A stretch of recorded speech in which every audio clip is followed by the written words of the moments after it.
India, Say can something. you? Yeah, I can hear you. Yay! Okay. Yay. Yay! I'm the first one back in. Yeah, Robert. Okay, here they all come. Here they come. Okay. Yay! Finally, at last. Cool beans. Okay. Wow. Hmm. The trials and tribulations of technology. Wow. Jeez. Okay. So good morning, everybody. Morning. How are we all doing Morning. now that we're all able to talk to each other? Mm-hmm. Yeah. Happy Friday. Okay. So slowly but surely, I think we'll all get here. At any rate, it is Friday morning, and in theory, we're going to be talking about drawing. And along with drawing, what we're focusing on, well, this week and for the next couple of weeks, is this part of you called your imagination, okay? And being creative, and how do you do that? You know, how do you get creative? How do you get ideas, right?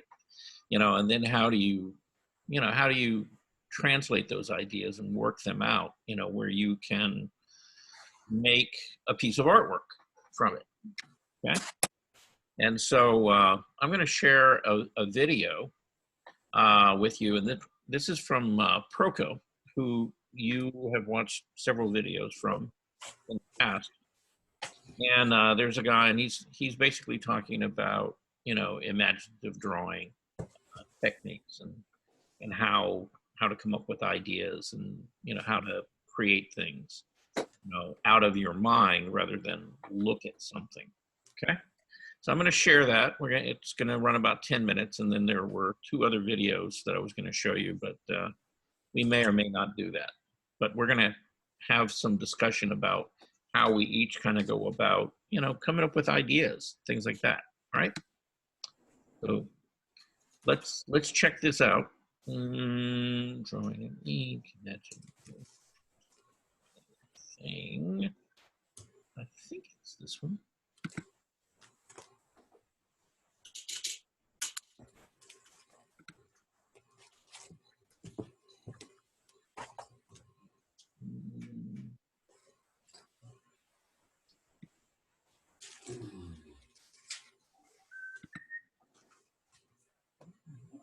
Are you guys seeing a guy at a drawing board with looks like a brush pen or something like that? No, I'm seeing a Looks lady. like he's next in line. There's a lady up top, but the guy looks like he's next in line. Okay. All right. Well, we'll start with the lady then. All right. I lied to you. We're gonna start with her. Okay. And basically, yeah, it's draw from your imagination.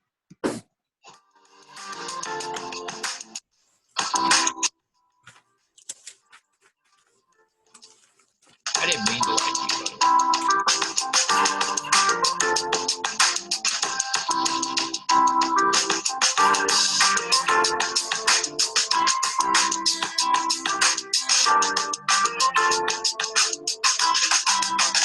I keep using a ball pen.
Sound is cutting in and out. What is that, John?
Okay. Did everybody kind of see what she did? Yes. Okay. Now, question and answer time. All right. Since we're talking about drawing, all right. Now she's using a ballpoint pen here. She's just working in her sketchbook. And, this stuff is basically, she's creating this sort of out of her head. She's probably drawn a lot of birds before in the past, so she has a good idea what they look like. And, I don't know if there are specific birds with those particular types of patterns and things on them, but, she's got the idea, of these two birds, and they're sitting there one is on a branch. I'm not sure what the other one is on, but it looks like a branch or something that's been cut off. And, she's using a ballpoint pen, and notice what she's doing as she's laying in sort of values and textures, right? Particularly like on the tree branch, and how rather than using like a straight line to create a value or a shade, she's curving it. See, she's trying to describe the form, right, of that branch. And it's a pretty effective tool at being able to tell somebody that this is really not a flat surface, that in fact it's a cylindrical object, that she's drawing. Kind of the same thing, with the feathers, she's added a texture. And if you begin to look at this, she's created a variety of values and textures to break these areas up, and try to describe them, right? And so you can use, all kinds of different patterns, textures, build up value, use what we call cross-hatching. And we'll talk a little bit more about cross-hatching and things a little bit later using a pen. But one of the biggest mistakes that people make is that when they cross-hatch, they lay lines down in one direction and then they'll go like 90 degrees to it.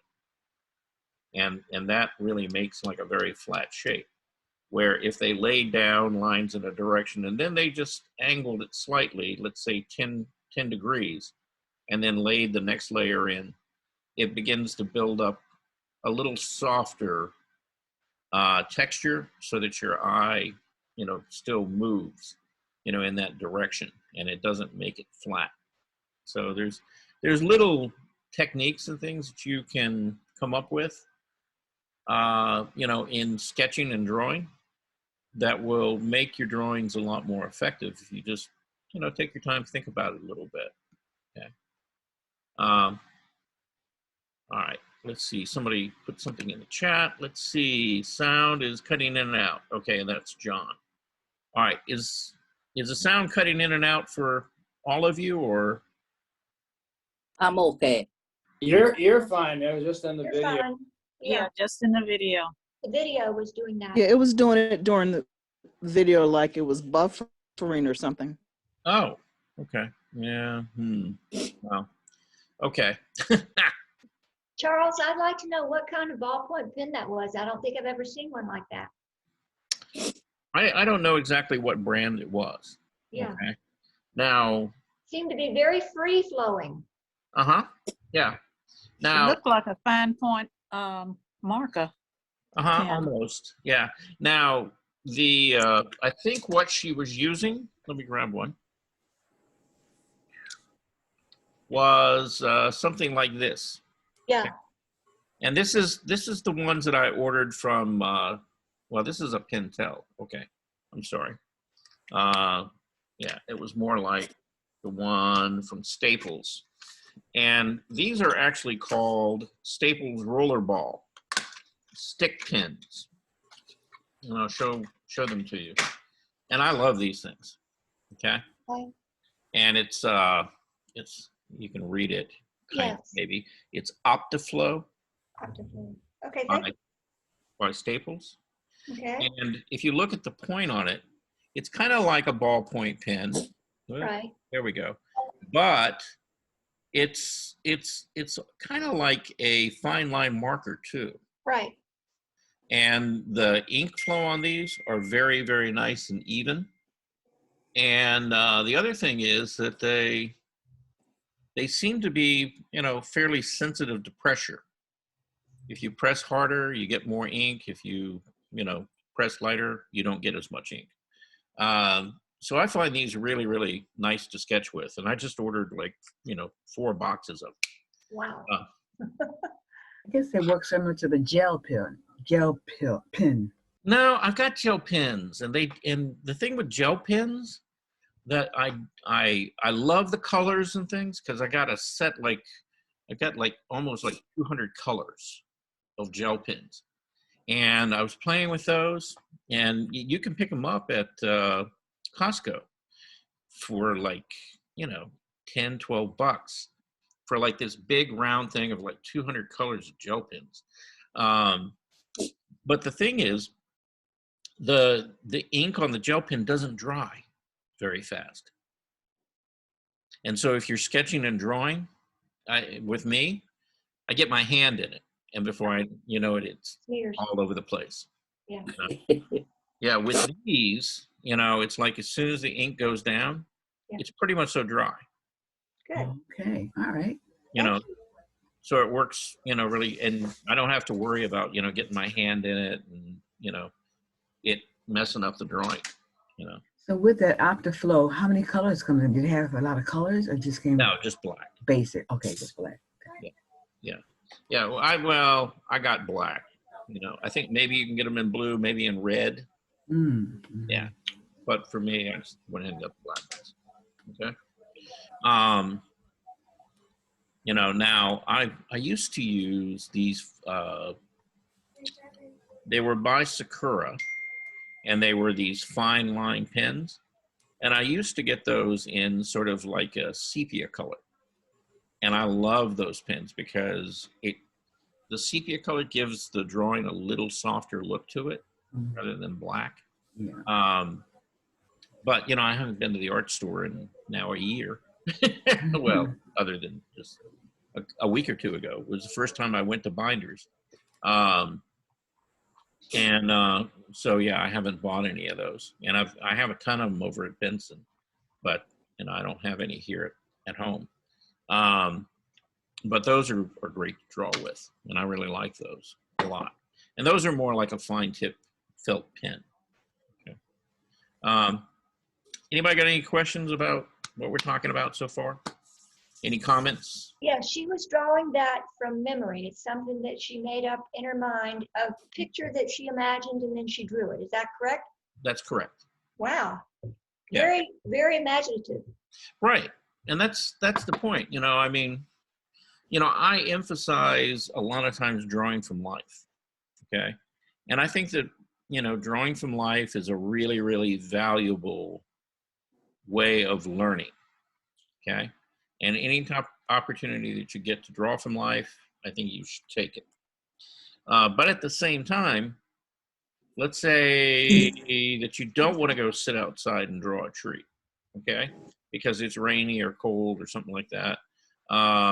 Or you don't want to draw a bridge over a river like one of the ones in Paris or something like that. You don't have to go and get photographic reference, right, to do that. You could actually, in your own mind, come up with a composition, sketch it out, draw it on your own. And using your imagination like that is actually a great exercise. And we're going to kind of get into, doing that and, really the benefits of that. And before we get too deep into it, one of the benefits I do want to point out to you is that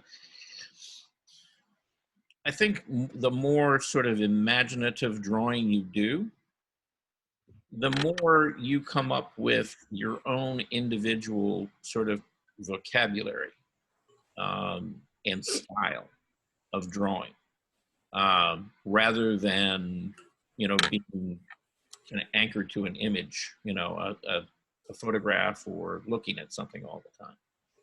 I mean, both are good, but they work in different parts of the brain. And, as far as creating your own individual sort of style and look, I think spending time with your sketchbook, just drawing, kind of coming up with your own imagery and your own kind of vocabulary is as important as, all the life drawing. So there's, different ways to get there, right? So Isn't that a special skill set? Is that something that's been developed along the path of your life path? And many times children are able to do that better than adults. And depending on what kind of work you're in, that stimulates that creativity. I remember sitting in a writing class, and the teacher said at that time I want you to write a story, and gave us 2 points, and you had about 15 minutes to get started. And I think I took about 14 of those minutes trying to think about what I was going to write. so the story would have an end. I mean, I just could not, that was not there. So I said that to say that I've been dealing with realism so much that creativity in that respect is not as developed as creativity and maybe in putting colors together and stuff like that, maybe. I don't know. But it's just it's not there. It's not there. I mean, I still have to take some time in writing and thinking and writing and thinking and writing. And so doing something as simple as trying to draw something from memory sometimes it seems like a laborious task of trying to think on the other side of your brain or so. Right. So what does that tell you about you? Well, I don't change quickly. Okay. I don't change. I find something that works, I stick with it. I don't have time to dream. I have to get the work done. Right. And I don't want to. I'm not going to pick on you. You can. But since you brought that up, let's kind of drill down on that a little bit, okay? Okay. Because I think in a lot of cases, what happens is that, and I know you because I've worked with you for a long time. What it comes down to is, I think it's sometimes easier because you don't have to engage that imaginative part of your brain to sit and draw what you see, right? But at the same time, that can become almost like a crutch, in the sense that you have to have something to look at before you can draw it, right? And and I think a lot of that comes from the fact that there's a little fear there that if you don't have that to look at, that you'll do it wrong. Yes. Right. Yes. And that's why I will use a pencil with the eraser, so that in case I change my mind halfway through. Right. Very true. Very true. Yeah. But Charles, what when your memory goes and comes too? That's another thing. Yeah. Well, but the thing is, when your memory comes and goes, that may actually be, a good thing rather than a bad thing. right? Because if your memory goes and, right, let's say that you can't remember what a bird or a particular bird looks like, right? Stop worrying about it. You know, just make it look kind of like a bird, you know? That's Yeah, what, I want to make a comment about this second bird that he drew. The beak on the second bird was completely different from the beak on the first bird. Mhm. And it looked off to me. I'd Okay. never seen a bird like that. yeah. But did you think it was a goldfish? No. Right. No, Okay. So the beaks were different, right? very different. But when you looked at it, it's like, oh, there's two birds. Right. Right. And, you know, when you drill down on it, you know, you could get nitpicky and go, well, are they the same two birds? You know, the same kinds of birds? Or are they different birds? Or, you know, and so, you know, you can take that and create a story about it, or you can look at it and nitpick it and go, well, they did this right. They didn't do this right. Good morning, residents. Right. Good morning, residents. Say what now? Okay, somebody went away. Somebody was speaking. Unmute, June. Unmute yourself, June. And then my apartment announced something, so I turn off my ear audio. Okay. Okay. All right. At any rate, so again, you know, I think a lot of the things that people get caught up around are their sort of judgments about what they're doing and about, you know, being right, wrong, good, bad. And, you know, when you're drawing, you know, there are times to worry about things like that, right? Like, let's say that you're doing a finished drawing. Let's say you've got, you know, some kind of project that you're working on and it's a drawing project and you want to do this big final drawing. Okay, you know, maybe you can get nitpicky about it then. But there's also times, you know, like when you're just working your sketchbook and you're just working out ideas that, you know, you might make a couple of ugly drawings, and that's okay. You know, you can do that. And there's nothing really wrong with it. You know, but in the process of making those ugly drawings, you know, you might learn something. You know, you might come up with a new hatching technique or finally figure out how to make something look dimensional. You know, the rest of the drawing may not work very well, but, you know, again, you got something out of the process of doing that. And or it could take you to the next drawing, right? See?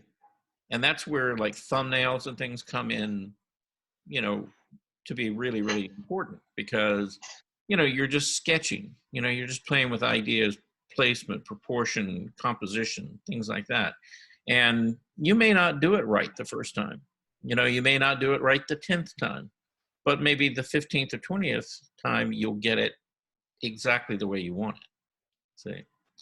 And, you know, we've talked about, you know, a wide variety of artists who have kind of expressed the same thing, which is, you know, it's like everything I produce, you don't get to see. You know, what you see is you see something published in a magazine or online or something like that, and that's my final image. But how I got there was I had to do those other 8, 10, 15, you know, how many ever drawings or paintings or whatever before I got there. See? And so people, you know, it's kind of looking like, you know, looking at a fashion model, right? And, you know, how if you look through a magazine, you know, you have all these tall, thin, very elegant looking women, right? Well, how many of those are running around out there on the street? Right? Does everybody look like that? No way. No. Okay. So really reality is, you know, people come in all kinds of shapes and sizes and things like that. Well, the same thing with artwork, you know, everything that you do may not be a masterpiece, but if you can produce like 1 or 2 masterpieces in your whole life, you've done more than most people will ever do. Mm. Oh. I mean, Good to you know, hear. yeah, look at Giotto, okay, from the Renaissance, right? Now he's like one of the very first quote unquote masters, right? When you start thinking about, you know, master artists, you think about Giotto. But look at how many pieces of artwork, you know, we make that determination on. About 5. That's all that's left of his work. Just those 5 pieces. Okay. But he's a master. Same thing with Leonardo da Vinci. Leonardo da Vinci left a lot of sketchbooks and stuff around. He didn't leave a lot of finished paintings, right? But again, if you can make one Madonna of the Rocks in your lifetime, you know, you've made something amazing, right? You know, if you can make one Pieta in your lifetime, you've done something amazing, right? So it's not always about everything has to come out perfect. It's about keeping working, you know, keep on creating, keep on making things. And the more you make, you know, you have a better chance of coming up with something that's really fabulous. Okay. You like anything to say about that?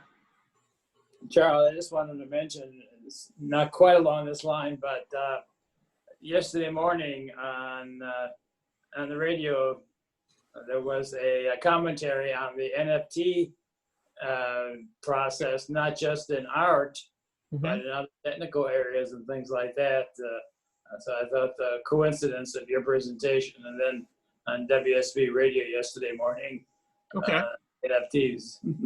Okay. Can you, you know, and I don't know whether you can explain to everybody, and I'm still finding out about it. What does NFT actually mean? It's like non-fungible token. Non-fungible token. Yeah. Okay. So in English, what would that actually mean? Basically, it's a non-reproducible individual something. The token being something. Okay. Basically, what I understand that they do is they when they receive the art, they code it in such a way that is non-reproducible except by them at the time they auction off those images, Right. so to speak. So So, what is it, like and having a patent or something? yeah, it's sort of like that, a copyright, a patent, Okay. you know, all combined into one thing. Mhm. So I mean, it's if you take a short class in cryptocurrency, you'll understand a lot more about non-fungible tokens. Okay. Yeah. Well, I knew there was a tie-in with cryptocurrency, and you know, I mean, this whole world is rapidly changing around us. But yeah, I haven't taken a deep dive into all the technical aspects of that yet. But it was an interesting and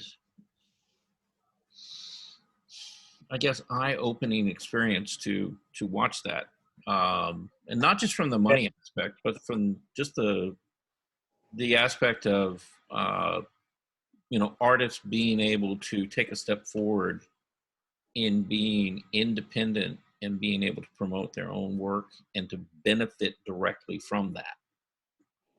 You know, I think that's, for me, that was the big takeaway, because you know, that's a fundamental game changer. You know, The demise of the galleries. well, yeah, it's the demise of people profiting off of your work as sort of a middleman, right? That's true. Yes. Yeah, and so A so lot of you're this able. stuff. Pardon? Go ahead. No, Oh. finish. All right. So you're able to directly profit from your initial creation of your artwork, but not only that, you know, it's a way of maintaining your intellectual property rights over that piece, so that once you're gone, your heirs continue to profit from it. I was going to say, remember when they first started with photography, and that you could not go to Walgreens and reproduce someone else's. They would not reproduce some work that a photographer had actually done. Right. If it was yours, you could, but if it was belonged to someone else, a professional photographer, you could not do that. So this is just more advanced than what was going on back in the day. Right. Yeah. Yeah. I used to go to, Charles, Yes. I was reading, it says musician Grimes has sold several pieces of digital artwork at auction, raising a total of $6 million, and their new owners do not own the work itself, meaning it can still be seen and shared online. Right. And that's a non-fungible token. Yeah. And see, here's the thing, okay, that of what you just read is that, you see, even though they bought the image, they don't own rights to it. They just own that image. The artist still owns the image and all the rights to it, so he can do with it whatever he wants to. See? But that's with any copyrighted work, right? The artist retains the ownership of it, but people can purchase it. Although if you copy it and sell it, then you're violating the copyright registration laws. Well, if somebody else other than the artist. Right. Yes. Yes. And see, that's the purpose of copyright. It limits anybody's ability to financially profit off of your work, off of your creations, right? So what's the difference? But you have to register your copyright for that to happen with some organization, right? It has to be registered, yeah. Well, yes and no. Oh, really? Huh. Yeah. Yes, in the sense that if you get into a legal battle, okay, and we talked about that the other day, you know, how, you know, the thing about copyright is being able to prove when you actually made that image and that you actually made it before so-and-so, and that, you know, they're actually using your image, you know, they lifted it basically from you. And, you know, you can get into a legal battle about that. Now, the way that you do that is when you create a piece of artwork, whether it be digital or, you know, actual physical artwork, is you can reserve copyright on that work. And all you have to do to reserve your copyright, and you see what there's a word in there, it's called intent. It's your intent to reserve your copyright. You can do that anytime in your lifetime. Charles, how does that work for things that are commissioned? Because many times when a person works for a company and they create something, the company says that belongs to me, or you commission someone to do something, the person says that belongs. How does that work with the who owns what and what you can do with it? Right. Yes. And you know, there's many examples of that. Like, let's say that you're working for a book publisher, okay? And that publisher is going to commission you to do a series of illustrations or graphics or designs, right? And you as an artist will enter into a contract with them, right? Now, in many cases, publishers, it was common practice, say 50 years ago, for a publisher to say, okay, well, we own that. And the artist would go, no, you do not own it. What you have is you have rights for reproduction. See? And giving them rights for reproduction lets them do what they want to do with that image as far as, you know, put it in a book or publish it. But the advantage of doing that is that then if the publisher, let's say they make a book and they sell 100,000 copies of it, right? But there's a big demand for it, say 4 or 5 years later, and they want to, you know, reprint it, and they want to they want to do 250,000, and this time they want to, you know, basically distribute it internationally. Well, guess what? that artist, you know, giving them, you know, rights for reproduction, will then, the company will have to come back and they'll have to honor their agreement. So he'll get a percentage of that new run of books, see? So he'll get paid, you know, for the use of his illustrations again. And, you know, that started really kind of around like the late 40s, early 50s. That, you know, instead of getting ownership, publishers started basically using what they call rights for reproduction, okay? And that's kind of how it works now. So anytime that you have intellectual property that you're creating for a company and they approach you and they go, well, we're going to own that. And as an artist, you can go, well, you can own it if you pay me a lot more money, and or you can have rights for reproduction for a lot less money, but if you reuse it, I profit from it, you know, in the future. So, you know, in corporations anymore, it's in the employee handbook that anything created, and I think it's really aimed toward IT people who develop software for the company. Right. Anything developed on their time where you're getting paid for is theirs, and you cannot, you have no rights to it, and that's in employee handbooks now. Yeah, Right. that's correct. Yeah, and where they lifted that from was from Walt Disney. Okay. Remember about the Thomas Kincaid, the painter of light? Mm-hmm. And he started taking his paintings. He sell his paintings for like $10,000 original. Mm-hmm. And then people would see the image on a towel, on a kitchen towel, or in front of a book, or on some kind of knickknack or something. Right. And they were very upset because they had a $10,000 painting that wasn't very valuable to them anymore. And I think they sued. I don't think they were very successful, but he ended up being a billionaire because Right. of being able to market his product many different ways. Right. After he sold them the original. Right. Well, the thing is, and Kincaid is an interesting story. He died very young, unfortunately. He died like at 52.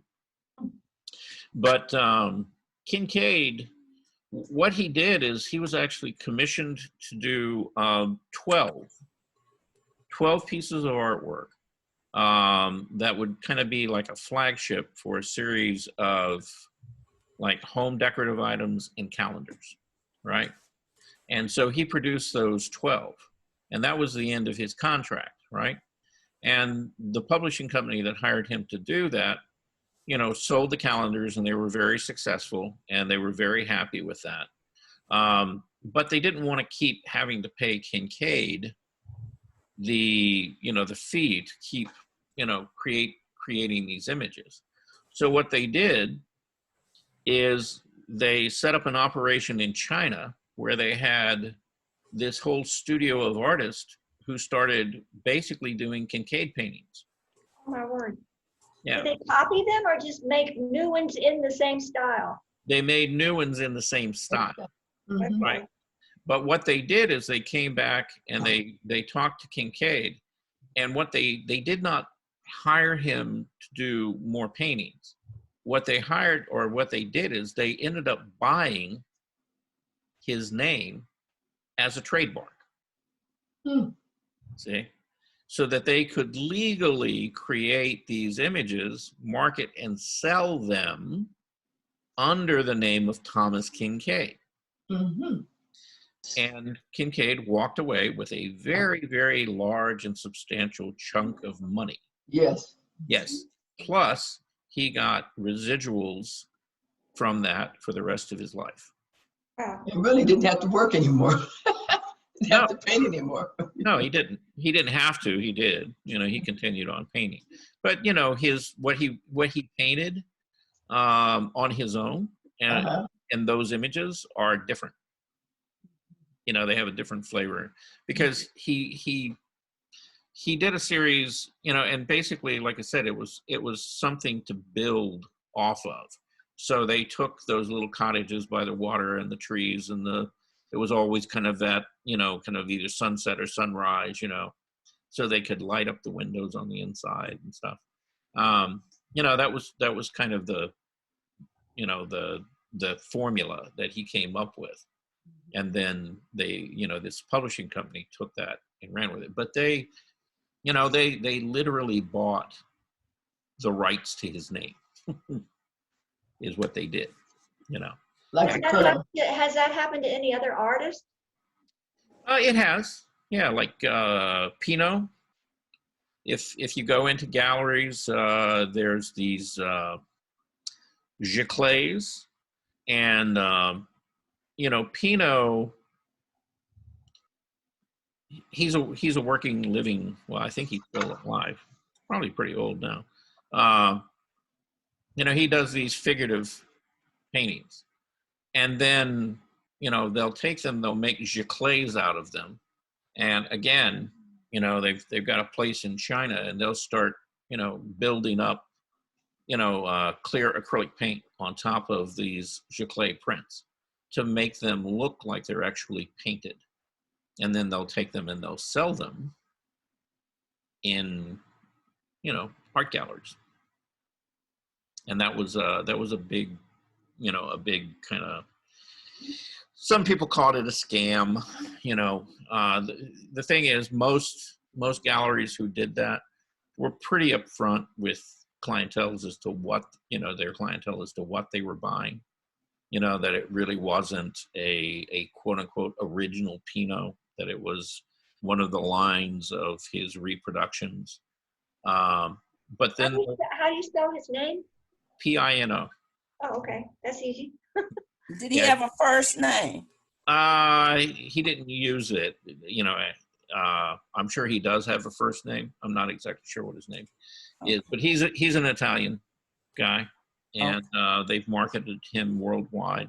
And his art is like wildly popular on the West Coast of the United States and in Asia, and that seems to be, you know, his big market. Getting back to what we were talking to before, Charles, if you see a picture on the internet and you paint it, basically you're copying it, is that technically an infringement on the copyright? It is. It is. Okay. I think it allows educational use of that as long as you don't sell it, right? Yeah, you know, if you want to copy a painting or a photograph or something like that for your own use, that's fine. Okay. But, you know, to take it and, you know, sell it and sign it and I did this, yeah, you could get in a little trouble for that. So yeah, you don't really want to do that. Okay. But what if that's just your inspiration and it's not an exact copy, but you use... Yeah. There we go. We've all done that. I mean, absolutely. Right. See, here's the question. See? Now, see, you know, the thing about, you know, life is it's all about asking the right questions. Of course. Just ask the right question. Okay? Because, okay, so let's say I see something, you know, and it inspires me. And I want to do, you know, what could be termed as a derivative work, right? It's derivative, but it's also my interpretation, my creation, right? Right. Right. After that. So there's nothing wrong with that. You know, who is it? I think I want to say that it was Pablo Picasso, but it may have been another artist. But it's like good artist, you know, good artist copy, great artist steal.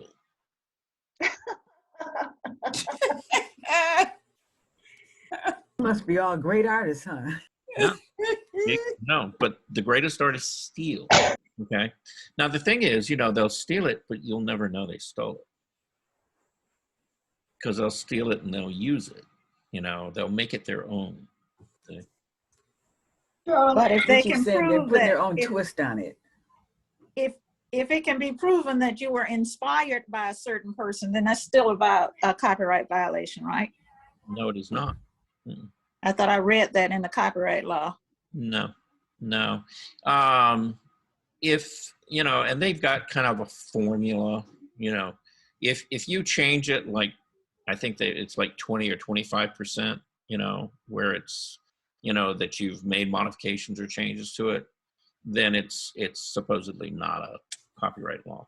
But I think, you know, trying to test that, you know, in a lawsuit, you know, or something like that, it depends on the jury, you know, as to who they would side with. I think if it's like a real clear, obvious, you know, well, okay, yeah, you looked at Gustav Klimt and you did a Gustav Klimt, you know, and maybe you changed a few colors and things here, but it's still you know, it's Gustav Klimt's painting. You know, you've just kind of played with it a little bit, you know, then they would probably hand it, you know, to whoever's suing you. But, you know, if you took some of those graphics, some of the ideas about using like the metal leaf and things like that, and incorporate it into your own composition with a totally different model, and, you know, and you changed other things about it, then, you know, it's reminiscent of a Gustav Klimt, but it's not a Gustav Klimt. What about if you use a photograph? Like the picture I had behind me, the boat was off the web, like a picture, and I copied the boat, but Right. it's in a different scenery. Exactly. See, you know, so it's really not that boat, right? I mean, yes, you use that boat as a model, as an idea, but, you know, you didn't take that photograph of that boat and cut it out and paste it and put it, you know, in the middle of your composition. Right. You know, you took it, you interpreted it, right? So what's the difference of doing that and actually sitting out by the lake and looking at a boat and drawing? You don't own that boat. Is the owner supposed to come over to you and go, well, if you ever sell that, I want part of it because that's my boat, right? It gets kind of ridiculous after a while. Let me ask you something, Charles. If you buy a gallery wrap painting for less than $100 probably, but very cheap, from Kincaid's, okay, and you paint over that mm-hmm. with using the same kind of colors and everything, first of all, can you really learn anything as a student of art from coloring overhead, painting overheads? Well, you might learn how to mix colors. You know, I mean, beyond that, probably not a lot. You know, traditionally, academically, one of the things that used to be a common practice in a lot of artist institutions and ateliers and things was that they would send students to a museum and they would have them do faithful copies and reproductions of the old masters, right? And they would do lots of these, you know. And so you would go and set up and you'd do a Rembrandt, you would do a Titian, you would do a, you know, Leonardo da Vinci, you know, whoever. And you would copy them faithfully and study them. And there are benefits from doing that, in the sense that what it did is it forced the student to really sit and look at the technique of that artist and how they used paint and how they layered it and how they built up color. And so, you know, they learned, you know, through the process of doing that painting. It was used as a teaching tool. Right. Yes. Now, were any of them then able to take that painting, that faithful reproduction of a Rembrandt or whatever, and then sell it? And the answer is, well, yes, some of them did. But they could only get away with that by doing one particular thing. And it was a common practice when people were doing academic work like that to sign it as your name after Rembrandt, right? Or after Leonardo, you know. So like you do a letter, yes. Yeah. So like we do a letter. Yeah. So people clearly understood that you painted that looking at a Rembrandt. or looking at a Leonardo da Vinci. You know, it's a reproduction, it's a copy, it's your interpretation of it, but it's a faithful interpretation of it. And see, this is where, you know, and this is going right down the line of what we're talking about. You know, this is where your creativity and imagination comes in, okay? Because you may see a great work of art, like, you know, the Madonna of the Rocks by Leonardo da Vinci. And, you know, you might go, wow, you know, it's an amazing painting, and how he used light and shadow, and how he got the atmospheric feeling of getting the distance, you know, of, you know, those mountains and things, you know, to sit back in the painting and the figures to come forward. And so you might, you know, it might really inspire you, right? And so, and this is where, you know, being a great artist comes in at. So you take that and you tuck it away, you know, you steal it, you put it in the back of your mind. It's like, wow, I would really like to do a painting and kind of get a similar effect. Okay, so a year later, 2 years later, 5 years later, you know, down the line, you might run into a situation doing a painting and you go, wow, I could pull that trick out of my bag, you know, and I could use, I want to get sfumato, you know, in my painting, right? You know, and I want this painting to be all about the sfumato, you know, that Leonardo came up with. The term is sfumato. It means atmospheric perspective. Okay. And, you know, I want to get that in my painting. Okay. You know, Odd Nerdrum, you know, and just about every other landscape painter and narrative painter, you know, Bo Bartlett, you know, they've all used that technique. You know, they've all got that effect, you know, at one time or another in all of their paintings. But they're making it their own, see? You know, but they got it from Da Vinci, right? Okay. So, again, you know, that's the thing about being, you know, using your imagination and being creative, is that you can come up with this stuff really because you've taken a lot of time to look at a lot of different artists, and you've stolen little bits and pieces of the things that you really loved about their paintings, and you take it and you put it in your own work. See? Then there's the opposite, where people do that exact same thing, and suddenly a lost painting of Da Vinci shows up. Uh-huh.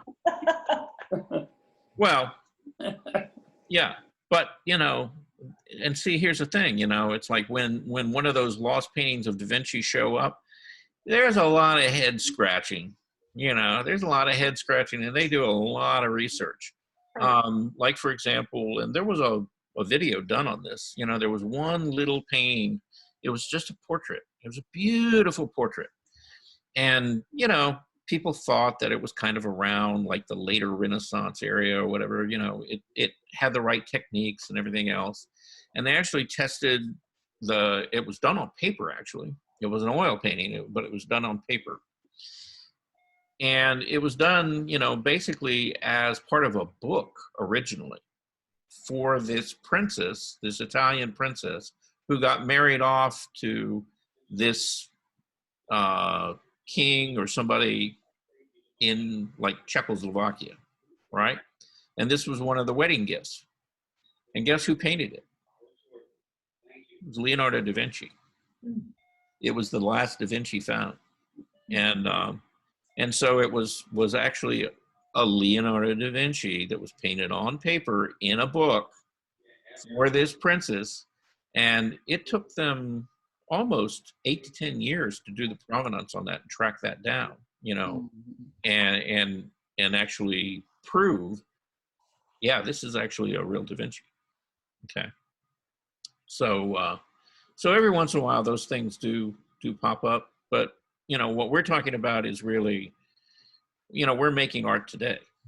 And, you know, just because we're making art today, you can learn a lot from the old masters, right?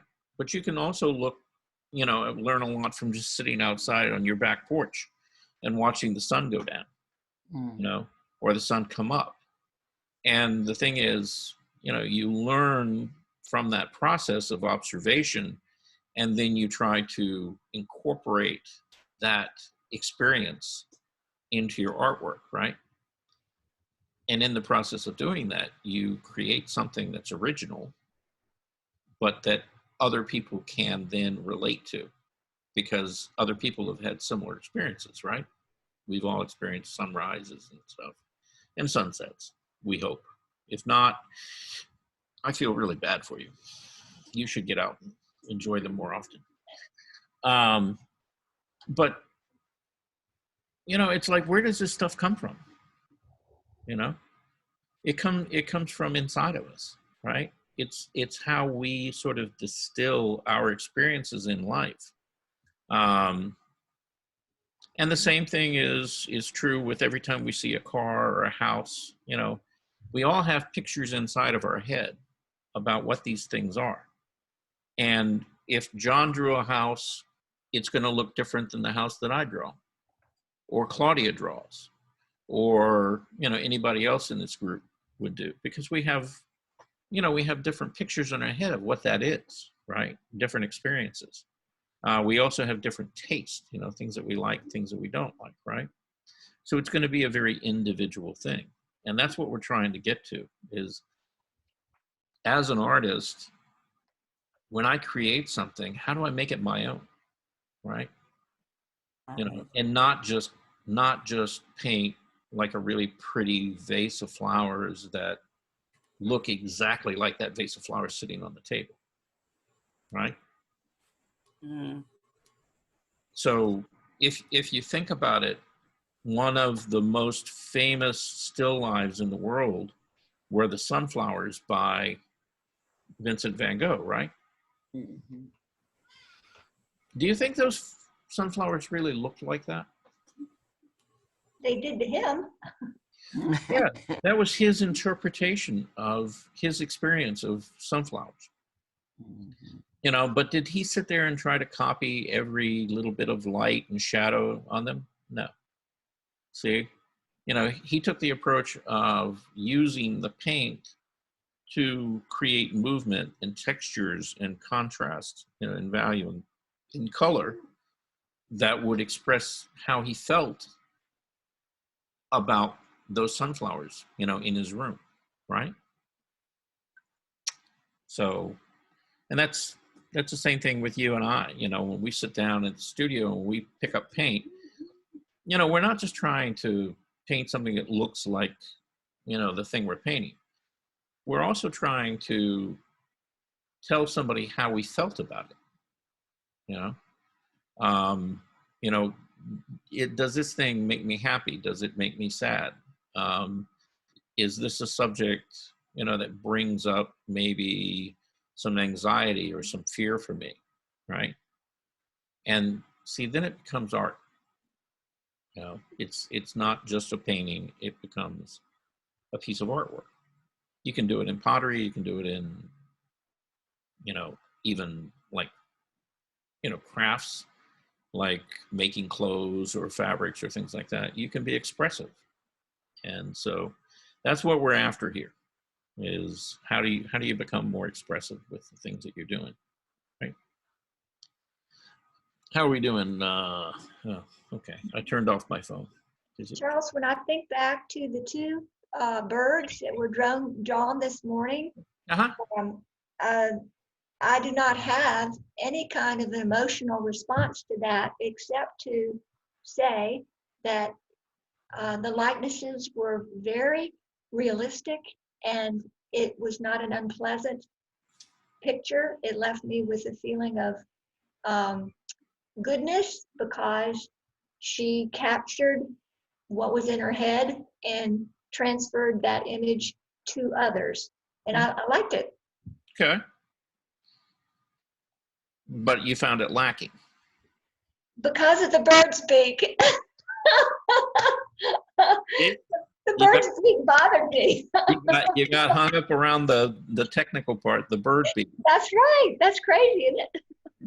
No, it's just, you know, I mean, hey, it's human nature, right?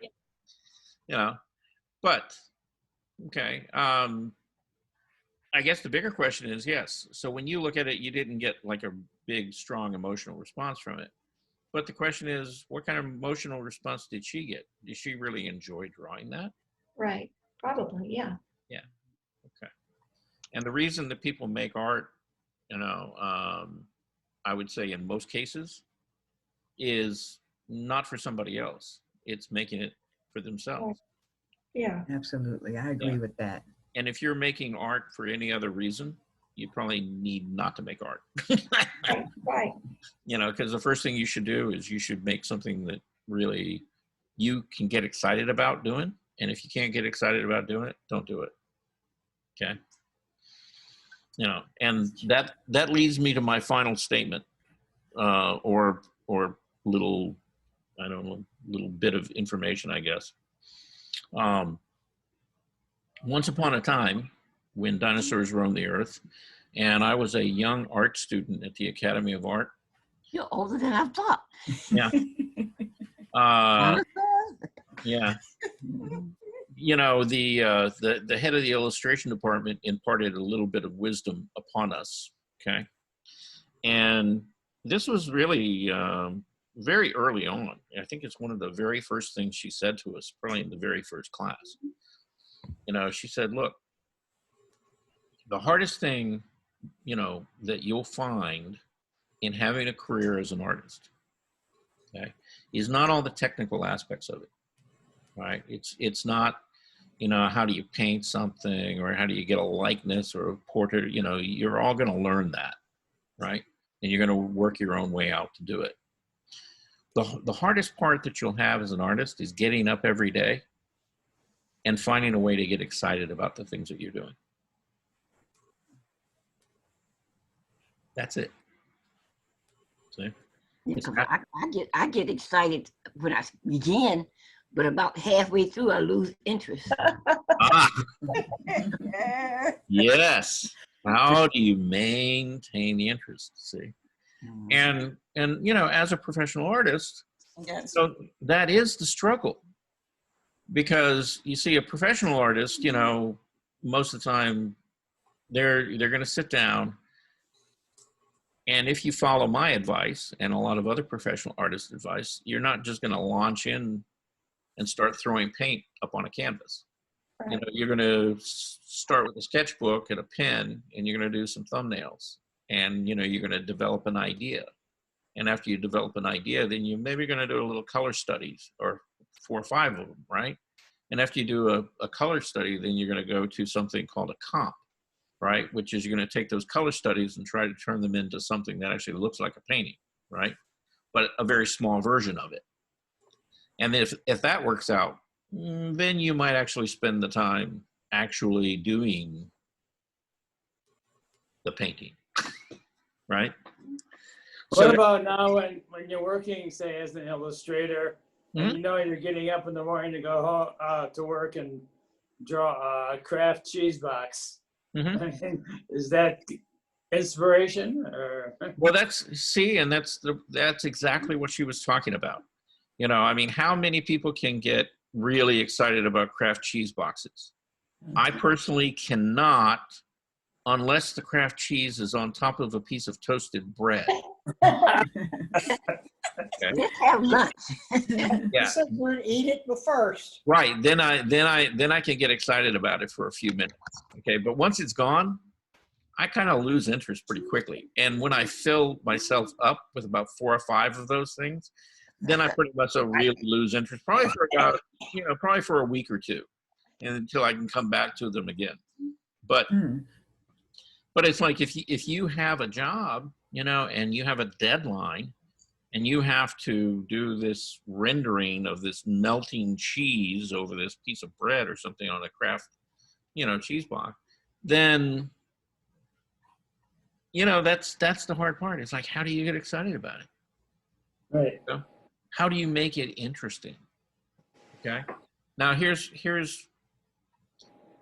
kind of probably an opportunity and yet a danger or a pitfall at the same time.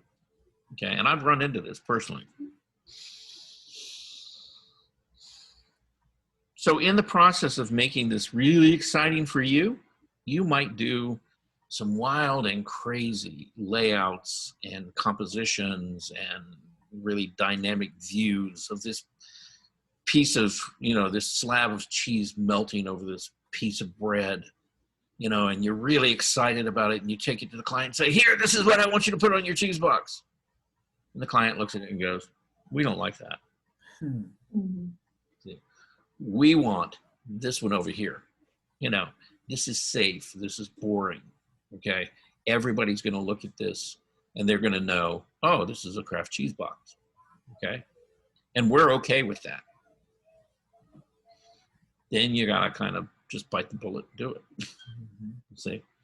But in the meantime, you got really creative and really excited, with these thumbnails, and you just pray and hope that the client, finds one of these acceptable and will sign off on it. Okay. And I did that for years. And here's the thing I always learned. When I was young and I first started off as an illustrator, I would come in and I would have, about 7 or 8 different versions, little comps and thumbnail versions of how to solve this illustration problem, right? And I would show them to the art director, and the art director would look at them, and inevitably, he would always pick the one that I didn't like. or the one that I liked. I wouldn't say I didn't like. I wouldn't show it to him if I didn't like it. The one that I liked the least. Okay? So somewhere after doing this about 5 or 6 years, I began to get a little smarter. Okay? And I got to the point where I would only take in 3 solutions. And I liked all 3 equally. So that he had to pick one that I really could get excited about doing. That's similar to what Norman Rockwell did. He ran into the same things, and he kind of learned to outsmart that whole system. Yeah, you have to, because inevitably, if you give them the option, they're going to go with the safe idea. Mm-hmm. They're it's just inbred, in the system. It's like, no, this is what we've seen before. Everybody can buy this. Okay. We'll all look at that and that will be safe. Okay. So that's what we're going to pay for. But if you don't give them that option, if you bring them in 3 really exciting versions, then, if they find something that they can live with, then at least you're excited about doing it, and you can do a really incredible job. Now, I've also had, the instance where they would look at it and they didn't like any of your solutions. And, the nice thing about doing that is, you just kind of find out you can't work with them. And there's this thing called a kill fee. And, they pay you for what you've done up until then. You presented them the ideas, under the contract, things like that. And then they go off and find somebody who will do exactly what they want, right? Which is that boring, Kraft macaroni and cheese box illustration, okay? So this is life. That's kind of the way it works. Anyhow, anybody got anything they want to add? Anything we need to talk about? Yeah? I do. Okay. You were talking about earlier that next week and probably today too, we were going to talk about creativity and imagination and all that. And I was wondering if next week with some of the things, because I thought one was very innovative to go outside of what you showed us in the colorists. Mm-hmm. She found some of her own colors to add to it. And right. I was wondering if in that creativeness and innovative that we're going to talk about next week, were we going to showcase some of the things that Wonder has done? No, because that's a whole totally different ball of wax. Okay, what Wanda did, and you know, I applaud her for it, and she did a great job of doing that. Was she basically introduced me to some artists and a whole art movement that I wasn't really familiar with. All right. So what we are going to do with that is we're going to take some time, and I've already found a couple of videos that we can watch that are really fascinating, actually. You know, on those artists and on particularly a particular curator who put together a show of, you know, we'll call them African-American artists.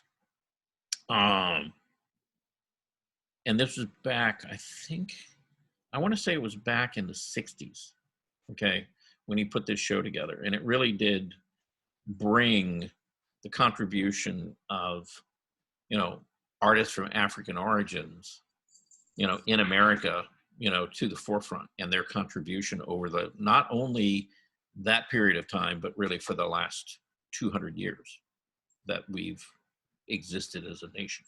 So we're going to take some time. We're going to take a deep dive into that, but we're not going to do it next week. Okay. We're probably going to do it like the week after or so. All right. Okay, that'll be good. Thank you, Bernice, for bringing that up. I appreciate it. Yeah, I didn't. Yeah, I didn't forget it, and I'm not pushing it aside by any means, because it's an interesting and important subject, and absolutely. And believe me, you know, I mean, you know, I've got a little education, you know, out of that, you know, watching some of these things too. So it's really interesting, and beyond that, it brings up, it kind of comes back full circle to this thing that we sort of brushed over or kind of came in contact with, which is really artists taking ownership, you know, of their art and of their career, and how to, the choices that they made to develop, you know, as an artist and keep working and, you know, make a living, really, you know, creating art. So there's some really interesting stories there, and you know, some of them are really positive, good stories, and then some of them not so much. Okay, you know, and we'll kind of get into the, you know, the stories behind that, you know, when we start diving into it. Okay, but it's a whole nother fascinating part of the art world. Okay, I'm looking forward to seeing that. Yeah, and it's, you know, there's some exciting, you know, exciting pieces, you know, that have been done on that are really, really well done, and I think all of you will really enjoy it. So anyhow, that's all I've got for right now. I mean, we could watch more videos and stuff, but it's, you know, past noon time. Well, no, it's not. It's 11:36. Okay. But we've been here an hour and a half. You guys want to watch another drawing video? I can't. Yeah, No, I do. I do. Yeah, Yeah, let's do this, because this kind of ties into what we were talking about. So we'll, I'm going to have to leave that.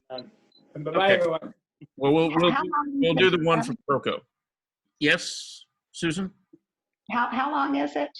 Oh, it's only 10 minutes. Okay. All right. Yeah, it's not long. Yeah, it's not like hours. So no. Okay, how to draw anything. Drawing ink. That's not it. Draw from your imagination. I'm trying to find the right one, and I don't. This is the one right here. Okay. Oh, we gotta exit full screen, ballpoint pen. That's not the one. It's this guy right here. All right, everybody see a guy kind of with sunglasses on his head? And yep. Yeah. Okay, good. Yay, we're finally at the right thing. All right, let's go for this. Start, I want to give you a little history about my experience with this. Can you turn the sound up? Yeah. By Nestor Redondo. We see examples of his work on my site. Alex Dino, both of which I consider master. Yeah, unfortunately not. Master brushes. I mean, like, muttering. I do magical things with. much that I hope to demonstrate and pass on to all Let me check this out here real quick. So Let's jump forward and see if the sound gets any better. first, we'll call this the warm up, just to feel it, because there's kind of like Okay, yeah. Actually, this is not the video that that I thought it was. Okay, let's see. Maybe it skipped ahead to the next one of him. So, what should we do today? Okay. We found it. We just have to skip the ad. Should we just go see a movie? Yes. The Rogue in the all-new fiercely reimagined Nissan Rogue. If we can. Here we go.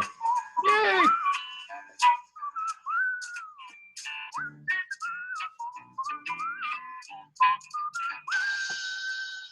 Okay, everyone, I'm Tim Gula. I'm here to teach you how to do quick sketch.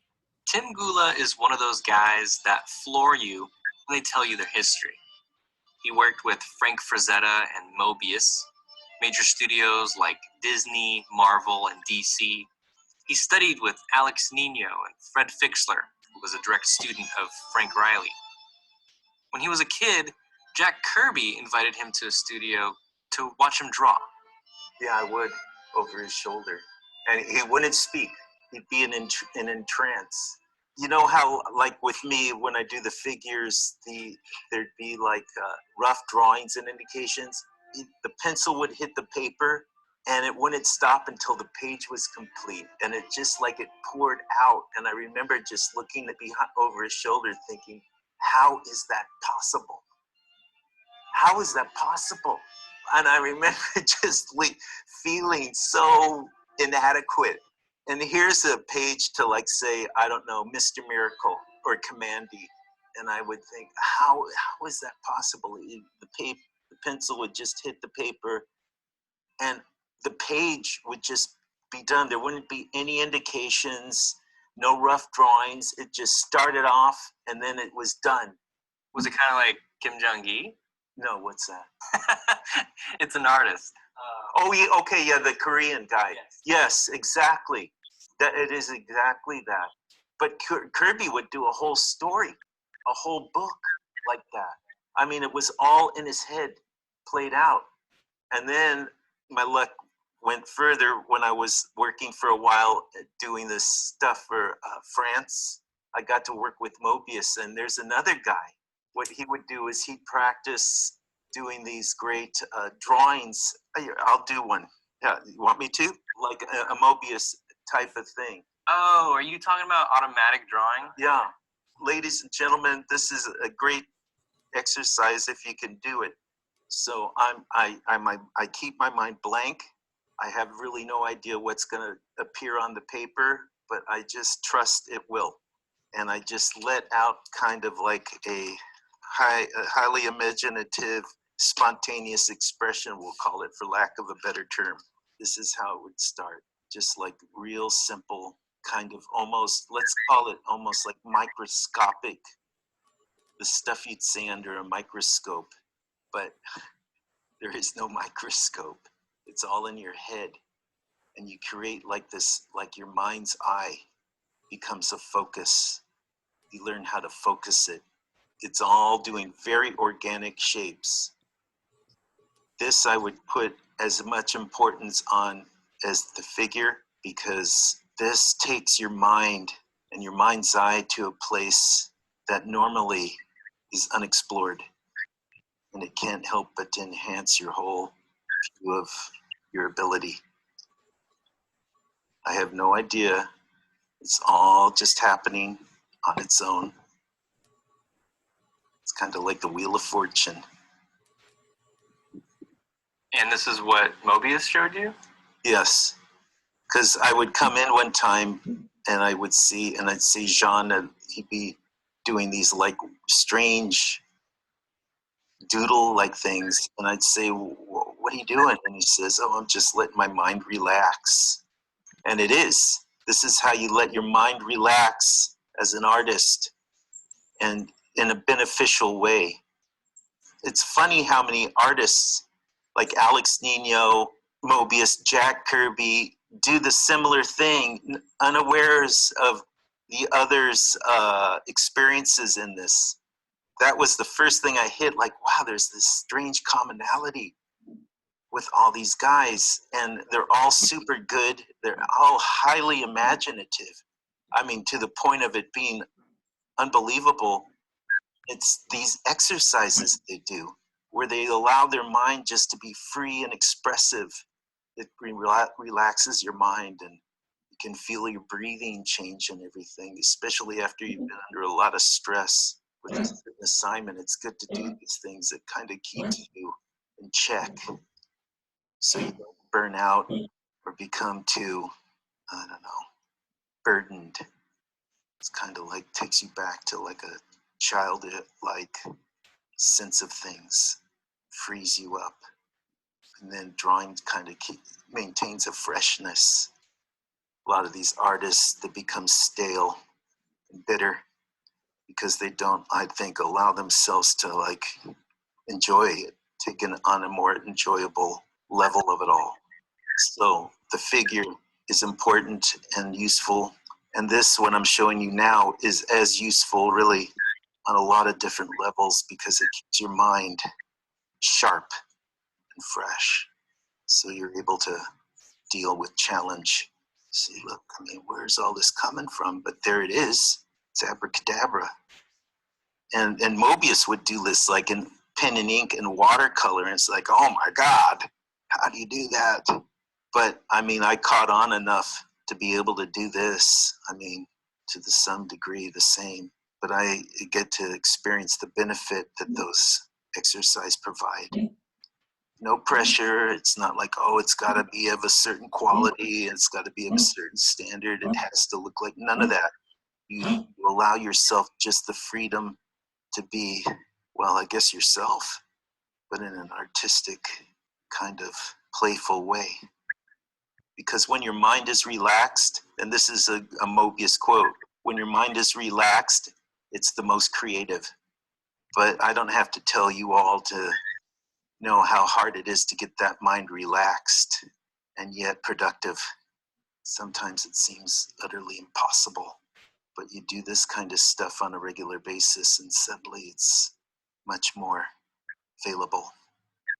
Like, what in the heck is this? But I don't care. Interesting. And it feels good, kind of like scratching an itch. How did you meet Alex Nino? Oh, okay, I was in the Army, and I got discharged in the Army in the Philippines, and Alex's house, Alex Nino that is, was walking distance from the base, and while I was there, I didn't have the moxie to approach him, but finally when I got out, I said, oh, I'm one of your biggest fans. I've been stationed on this Clark Field base. And his first thing is, well, Clark Field's right over there. What do you want? I said, I'm a big fan. And he says, big fan, what are you talking about? And then I showed him my sketchbook and he goes, oh, wow. He was like really impressed. And he says, yeah, and I just now got out of the service and I'm here to be your student. And it shocked him so much that he agreed. And I benefited from that because I'm really good with a Chinese brush, thanks to him, but I don't have one to show you. But I'm kind of using the pencil as it were a Chinese brush. See how like I'm handling all these spaces and creating like these shapes? But the best benefit of this isn't so much what this drawing's looking like, but the feeling of good I'm getting by doing this on this level. It's kind of like a real, I don't know, like exhaling. I have to recommend you all try it. And it'll be hard to do at first because you're not used to letting go. But once you do, there's a lot to gain from that, a lot. You'll be able to grow more completely.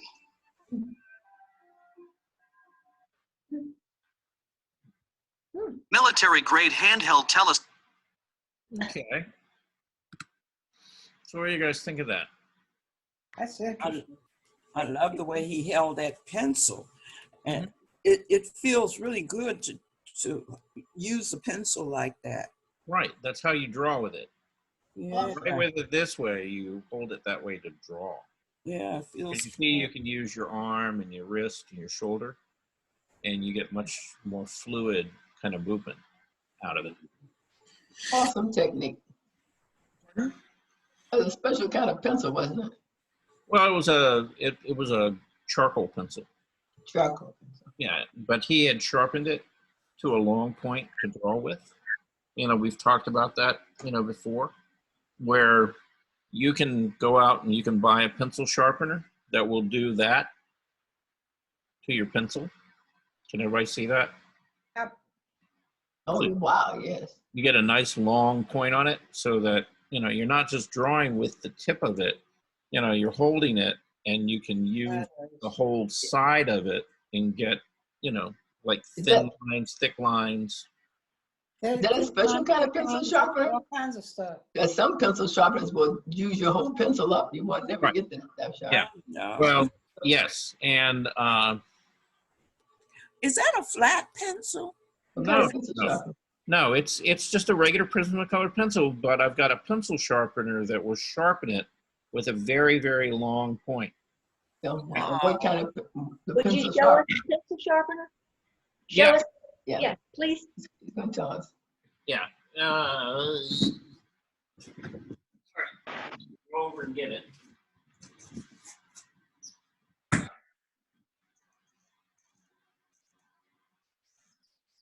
Oh, it's electric. Yes. It's an electric pencil sharpener. It's AFMAT. Okay. Say that again. AFMAT, AFMAT. And you can order this. It's actually got a battery so that when you charge it up, you know, basically it will still sharpen pencils for an hour or two. But beyond that, when you're ordering this or when you're looking for this, you want something that will sharpen to what they call a drawing point. Drawing point. Yeah. Okay. And what that means is that this will give you this extra long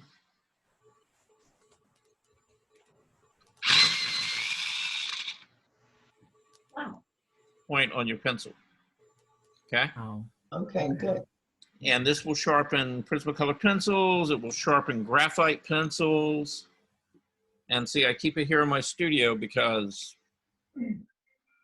I always want a drawing point. I'm not writing novels with these. I'm drawing with them. So therefore, you know, it's a good idea to actually have a drawing point, you know, on your pencil. And the nice thing, like I said, this comes with a power cord, you know, with a little plug that you can put into the plug. But along with it, it comes with, it detaches from the plug, and it's a USB connection, so you can actually plug it into your computer to actually give it power and charge it if you want to, right? So I can sit here and as I'm drawing, you know, I've got my pencil sharpener and I can sharpen my pencil and keep drawing. Cool. See? Oh, you're drawing and you're doing that at the same time where your computer is. Mm-hmm. Yeah. Yeah. Yeah. If I'm Charles, I have a if I'm question. trying to draw, you know, let's say I'm doing a portrait or something, I've got a photograph of somebody, right? Then you know, I can sit here and I can look at the image and I can draw. See? Yes. So Charles, are there different variations on there for you to be able to sharpen a carbon pencil compared to a charcoal pencil? It will do like harder charcoal pencils. It will do graphite. It will do Prismacolor pencils. You know, pretty much any kind of standard pencil, it will sharpen. Now it has two different settings. Okay. One for like a standard point, Mm-hmm. or if you rotate it, you get the drawing point. Okay. Okay. So That's if what I you- was asking, if it had some different settings. Yeah. So if you want a short piece of lead, you can do that. If you want a longer piece of lead, you can do that. Okay. Where did you order that? When? Where? Oh, on Amazon. Oh, Yeah, just order, and it took all of about 4 days to get here. That's a long time for Amazon. Yeah. But I mean, well, I mean, if you order it like on a Friday and it's there on a Monday, it's not, I'm happy about it. That's it. it's not too bad. Yes, right. So It wasn't really expensive, was it? no, I think Okay. it was probably like $24, $25. Oh, okay, okay. I wonder where Amazon got that. Oh, well, from the company who made it, AFMAT. They make, well, when you go, you might see this version, but you may see about 8 other versions by the same company of pencil sharpeners that do similar things. Okay. You can just Google it and come right up. Yeah. Okay.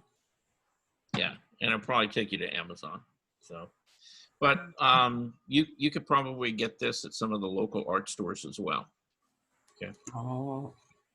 If you want to go down there, but these days I would just recommend get it on Amazon. They'll bring it to your doorstep. Okay. It's easy. So You miss the crowds. that's right. Yeah. But anyhow, It's less than $30. is it? Yeah. Yeah. $31.95. Yeah. Oh, and I'm sure you can find more expensive versions and cheaper versions. So Matter of fact, it says I could get it tomorrow. there you go. Okay. As soon as I can get there. Yeah, if you want to get that Amazon credit card or whatever they're promoting, Yeah, get it tomorrow. I can get it tomorrow. That's right. Otherwise, you'll have to wait till Monday. I know. So, oh my God. Yeah, that won't give me time out to get the pencils. I have to get order the pencils. What was that, Gene? I said you've been without it for so many years, 4 days won't matter. Yeah, but we do live in a world where we all want instant gratification now. Yeah. I needed it yesterday. Yeah. Cheryl, ask you, when you're doing your drawings, how often do you have to go and sharpen the pencil? Every 2 or 3 minutes or 5 minutes? No. About every 10, 15 minutes. Yeah. Okay. Yeah, you wear it down and you're like, okay, yeah. Or the point gets a little dull or something, and you're not getting the kind of line you want, so just stick it over there, sharpen it, go back to drawing. Eats up your pencil pretty fast. Say what now? It'll eat up your pencil pretty fast. No, not really, actually. I've had pretty good luck with it. One thing, well, now, and it depends, if you're using like a charcoal pencil, some charcoal pencils seem like somebody has drop kicked them, a lot. And so when you start sharpening them, even if you're using like a razor blade and doing it old school to try to get that long point, you'll get it to where that point is getting just right, and then all of a sudden the lead will just fall out because it's broken down in the shadow. Pastel pencils, everything does that with me. The pencils just eat up too fast. Yeah. Well, guess what? That's where you take those little pieces and you put them in a box. Oh. And you keep them sitting over here by your table, and then as you draw, you just pick up those little pieces and you start drawing with them. Cool. Charles, look, I found one that was manual. Right. It cost $17. Okay.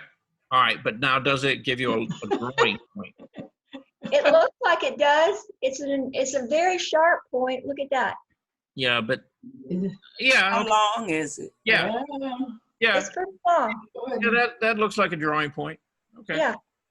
Okay. And it's AFMAT. Mm-hmm.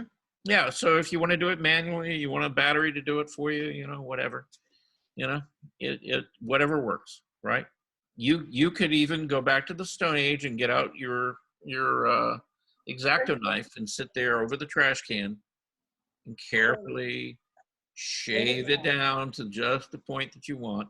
And then get out your sandpaper and sand it so it's nice and round. And, you know, I used to spend a good, you know, when we went into drawing classes at the Academy of Art, everybody showed up half hour, 45 minutes early. And then we all stood around the garbage can and we shaved down our pencils. And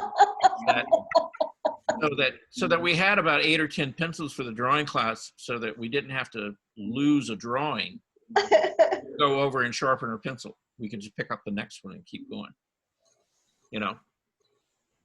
And that's kind of the way it used to work, you know? But now they've come up with electric pencil sharpeners that will do it for you. Is F-Mat the brand name, or is that a type of pencil also? Is that a type of sharpener that will sharpen what you need? Because it has heavy duty. Yeah, no, this is, I think, the company name. Okay, well, so the company makes a couple of different kinds, so. Oh, yeah. So you would get the heavy duty one, or how do you know which one to get then? If you, well, the one that says drawing point, you know, the one A that you can afford, B that, you know, will give you a drawing point finish on your pencil, and, you know, whichever one you like, you know, whichever shape pleases you, you know. Rebecca found a boxy one, you know, I have this kind of cylindrical one, you know. So but I'm trying to get the one that has the point like you had. Yeah, yeah. Well, mine kind of looks like that. Yeah. Okay. I'm worried about what happens when the electricity fails. I'd rather go the old route of just being able to do it manually. You can't well, if you don't live in Texas, Won't have that problem. most or Mississippi. Yeah, well, no, it's mainly in Texas, but you know, most power grids come back on within, you know, a half hour, 45 minutes. Occasionally they'll go longer, but if you've kept this plugged in, like I said, I know at least for an hour, it'll keep sharpening pencils, okay? Now, I haven't taken it to its limit. It may give me more time. It will. Yeah. It will. Yeah. Well, one thing I do is I'm constantly rotating the pencil in my hand when I'm using it, and you always keep that kind of same shape for as long as you want to do it. So. Yeah. So, but yeah, it's like once you got a drawing point on it, then yeah, you can draw for a long time. So, but anyway, that's my pencil sharpener. Anyway, I guess we'll be back here at like 2 o'clock, right? Right. And some of you have sent in some drawings. I know Rebecca has because I've started downloading them. But you know, if you guys got something that you want to share, send it in. I'll download it. We'll talk about it this afternoon. Charles, before we go, it said it's not recommended for sharpened sketch pencils. Is that sketch pencil a different kind of pencil? I don't know. You know, I mean, I've sharpened. Or soft carbon pencils, as it may cause jams in the blade. Right. Yeah. Well, now, and that's what I said. Those harder charcoal pencils I've used in this, and they're okay. Now, if you get like a really soft charcoal pencil, it will just break off the point. Okay. Those you have to kind of hand sharpen. Yeah. But if you get the ones that have got the harder charcoal in it, yeah, those seem to sharpen okay. But, you know, I mainly use this because I don't usually use those pencils very often. I usually use this for Prismacolor pencils and for graphite pencils. Charles, question about the hardness of the labeling on pencils. The higher the number, the softer the lead, or do I have it backwards? Well, like between a 4, a 6, and an 8 HB on. Yeah, well, okay, you've got H, which is hard. You got HB, which is kind of in the middle. And then you got B, which is soft. Okay, so, but if you have HB4, HB6, HB8, HB8 is... Those are all still kind of in the middle as far as the hardness, yeah. Oh, okay. Various degrees. But really, what I kind of recommend in graphite is like a 6 to 9B. 6 to 9B, thank you. Yeah, because then you can get a nice dark mark on it by just pressing harder, right? The lead's a little bit softer, but again, you can build it up much more quickly. If I don't go to an HB or an H, you know, H and HB is really kind of when you're doing more like technical drawings, like for architecture and stuff like that. Okay. Yeah, but you know, I want a nice, rich, dark mark when I make a mark to draw with. Thank so you. yeah, about a 6 to 9B is kind of where I want to be, you know, with a pencil to draw with. And they do fine. If it's graphite, it's going to do fine in this. Now, when it gets to, like I said, charcoal pencils, you know, things like, or like color pencils, like a Carbothello, things like that. Carbothellos, sometimes they do okay in these, sometimes not, okay? And those are like, you know, color, like pastel pencils. But Conte pencils, things like that, those seem to work pretty well in here, okay? And not really be a problem, so. Okay. But, you know, it's like anything else, you know, you try them and see how they work, you know? And one thing I did learn early on about this, I tend to be a little bit heavy-handed, you know, and I like really jam the pencil into a pencil sharpener a lot of times because I'm from the old school where, you know, you had these old pencil sharpeners that really wouldn't create like a really nice point on anything. But with this, I just kind of set it in there. I just hold it so it doesn't rotate around, and I just let it sharpen, and it will sharpen it really to a nice sharp point. No problem. You don't have to force it or anything like that. So it works well. I think, how long have you had that pencil sharpener? About a year and a half. Because I just don't see any ones that are vertical like that. Oh, okay. Well, they're new style now, going to a new style, I guess. Yeah, maybe. Yeah. Yeah, I'm sure you could probably find them out there somewhere. Yeah. So anyhow. All right, thank you. All right, guys. Well, I hope you guys have a good, I hope you have a great lunch. And like I said, send me some stuff. We'll take a look at it this afternoon. Oh, I did find one. Okay, there you go. Okay, see you later. I did find one. All right. Can you see that? Enjoy lunch. Oh, you're going to show me? I just see a white screen. Yeah, you can see it. Yeah, I can't really see it on the, oh, there it is. Yeah, I kind of got it. Yeah, similar. Yeah, I think that's their bigger version. Yeah, I think that one's bigger than this one. $32.98. Oh, but that's Charles, easy. Okay. I keep forgetting to put my name on my work. I'm learning how to do it now. Oh, okay. So, yeah. Sorry, I'll start putting my name on each piece. That would be nice. Okay. Okay. I would appreciate that. All right. Well, we'll see you guys back here too then. Okay. Thank you. All right. Bye.